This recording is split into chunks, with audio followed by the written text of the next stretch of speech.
बहुत ही आसान सी वीडियो है। बता दूं आपको कि घर में कुछ तस्वीरें या मूर्तियां ऐसी होती हैं जो नहीं रखनी चाहिए, जिससे देवी देवता प्रसन्न हम करने के लिए तस्वीरों को रखते हैं, मूर्तियों को रखते हैं, पूजा करते हैं। किंतु कुछ तस्वीरें, कुछ मूर्तियां इस तरीके की होती हैं, उनको घर में नहीं रखना चाहिए। वो कहीं ना कहीं आपकी पूजा का जो प्रभाव है उसको कम कर देती है। मैं ये तो नहीं कहूँगा कि नकारात्मक ऊर्जा देती हैं, क्योंकि कभी भी ईश्वर की तस्वीर से या ईश्वर की भक्ति से या ईश्वर की मूर्ति से नकारात्मक ऊर्जा नहीं हो सकती। पर हाँ, ये ज़रूर है कि अगर आप 100 रुपये का काम करते हैं तो आपको 10 रुपया ही फल मिलता है।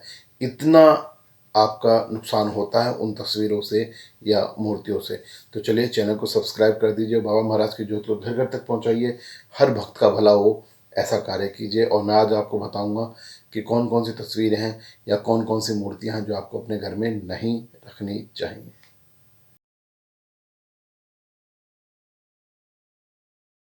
जय जय गुरु गोरखनाथ, जय हो झारवीर महाराज की जय, जय बाबा बागड़ की सरकार की जय हो, धाम आहार की जय। तो दोस्तों, मैं आपको बता दूं कि भक्तों, आपको कुछ तरह की तस्वीरें, विशेष तस्वीरें हैं, विशेष मूर्तियां हैं जो आपको अपने घर में या पूजा के स्थान में नहीं रखनी चाहिए, जिनसे आपको पूजा के लाभ में हानि होती है। शुरुआत करता हूँ महादेव से। महादेव की पिंडी, जो पिंडी स्वरूप होता है, वो आपको अपने घर में नहीं रखना चाहिए, क्योंकि पिंडी स्वरूप मंदिर के लिए है। पिंडी स्वरूप जो है उसके ऊपर गंगा जल की जो लहरी है, गंगा जल की जो धारा है, वो पड़ती रहनी चाहिए। और इसी वजह से हम घर के अंदर पिंडी स्वरूप को मना करते हैं। और दूसरी, हर पिंडी के साथ नंदी बाबा होते हैं, जो कि हम घर में अक्सर नहीं लाते हैं। ठीक है। तो इसलिए पिंडी को घर की मूर्त में नहीं रखना चाहिए। अगर आपके घर में हो तो उनको गंगा जल में प्रवाहित कर दें।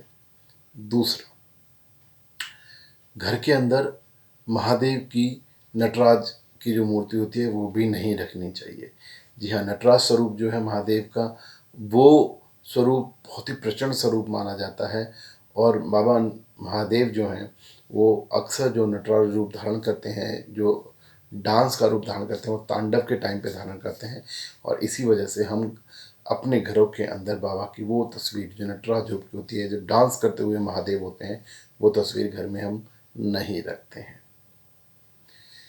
तीसरी, अगर मैं बात करूं तो मैं बताना चाहूँगा दोस्तों कि तीसरी तस्वीर में आप गणपति महाराज की खड़ी तस्वीर, जिसमें गणपति महाराज खड़े हों या नाच रहे हों, इस तरह की तस्वीर घर में ना रखें। वो भी आपकी पूजा का क्षय करती हैं। खड़े गणपति जी या खड़ी तस्वीर नहीं रखनी चाहिए घर के अंदर। वो गणपति जी के चलने का समय है, दौड़ने का समय है। और वो अगर घर से दौड़ के चले गए तो रिद्धि सिद्धि को कौन संभालेगा। घर की सिद्धि चली जाएगी, घर की रिद्धि चली जाएगी, धन धान्यता चली जाएगी, सुखता चली जाएगी। तो वो तस्वीर नहीं रखनी चाहिए घर में। साथ ही मैं बता दूं दोस्तों कि घर के अंदर माता लक्ष्मी जी की खड़ी तस्वीर भी नहीं रखनी चाहिए।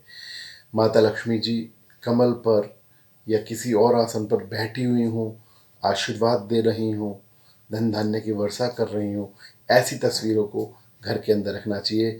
माता लक्ष्मी की खड़ी तस्वीर को कहा जाता है कि माता खड़ी होती हैं चलने के लिए, और अगर वो घर से चली गई माता रानी, तो आपकी समझ लीजिए धन धान्य की हालत क्या होने वाली है। तो इसलिए माता लक्ष्मी की खड़ी हुई तस्वीर भी नहीं रखनी चाहिए। हमेशा बैठी हुई माता लक्ष्मी जी की तस्वीर घर में लेकर आएँ। दीपावली पर भी और वैसे भी अगर आप घर में पूजा पाठ करते हैं तो बैठी हुई लक्ष्मी मैया की तस्वीर लेके आएँ। और एक और ख़ास बात बता दूँ लक्ष्मी मैया की तस्वीर के साथ, माँ लक्ष्मी जी की कभी भी अकेली तस्वीर ना लें या अकेली मूर्ति ना लें। महालक्ष्मी के साथ या तो श्री हरि विष्णु जी या गणपति जी ज़रूर रखें।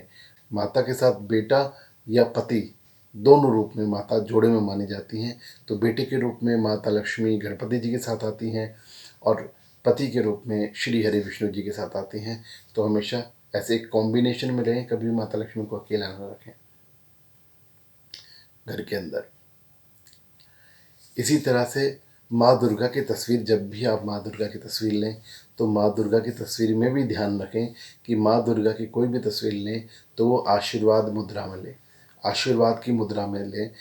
संहार करती हुई मुद्रा में ना लें। वो क्रोध की मुद्रा है माँ दुर्गा की, जिसमें वो संहार कर रही हैं किसी भी राक्षस का, तो वो तस्वीर ना लें। आशीर्वाद की मुद्रा में तस्वीर लें, वो तस्वीर बहुत ही प्यारी होती है। वो आपके घर में सुख समृद्धि धन धान्य भरती है।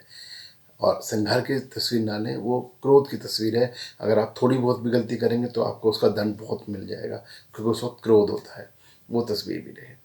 हम एक और बात हम कहते हैं, जैसे हम पिंडी की बात करते हैं, ऐसे ही हम माँ काली की तस्वीर को भी कहते हैं कि माँ काली की तस्वीर जल्दी से घर में नहीं रखनी चाहिए, क्योंकि माँ काली जो है माँ दुर्गा का ही, आदि शक्ति भवानी का ही क्रोध स्वरूप है। तो उसको भी हम बहुत जल्दी से कहते हैं घर में नहीं रखनी चाहिए तस्वीर। पर अगर माँ काली की कोई पूजा करते हैं, साधक बनते हैं, उनकी तस्वीर रखते हैं, तो वो कोशिश करें वो तस्वीर रखें माता की जो सौम्य हो, आशीर्वाद की मुद्रा में हो। लड़ते हुए खड़ग धारण करके या शिव जी के ऊपर पैर रखती हुई तस्वीर, इस तरह की तस्वीर माँ काली की ना रखें।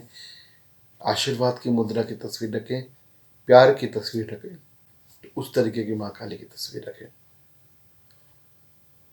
तो दोस्तों, ये मैंने कुछ तस्वीरें, कुछ मूर्तियाँ बताई हैं। इनका विशेष ध्यान रखें। अगर आप इनको ध्यान में रखकर अपने घर की मंदिर की स्थापना करते हैं या घरों में तस्वीरें लगाते हैं, तो आपके घर में सुख समृद्धि धन धान्य की वर्षा हो जाएगी। पर अगर आप नहीं लगाते हैं और उस तरह की तस्वीरें लगाते हैं, तो कहीं ना कहीं आप जितनी पूजा करते हैं उसका उतना फल आपको नहीं मिलता है, और आप परेशान होते हैं, और फिर आप नेगेटिव कार्य करना शुरू कर देते हैं, नकारात्मक कार्य करना शुरू कर देते हैं, गालियाँ देना शुरू कर देते हैं, भगवान को भी उल्टा सीधा कहना शुरू करते हैं कि इतनी पूजा करता हूँ, ये नहीं होता, वो नहीं होता, मैं नहीं मानता, ये नहीं कर। तो ऐसा नहीं है।